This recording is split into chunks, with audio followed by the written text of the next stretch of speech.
Beleza, galera? Vou estar ensinando você aí agora como estar ligando o Auto DJ no webradiogratis.com, beleza? Primeiramente você vai acessar o painel aí, beleza? E vai logar aí, beleza?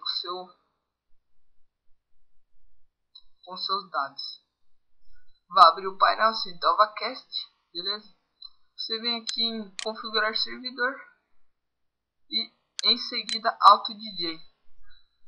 Status do Auto DJ você põe aqui ativado, põe o gênero aqui da sua música, ou põe a pop e vamos atualizar.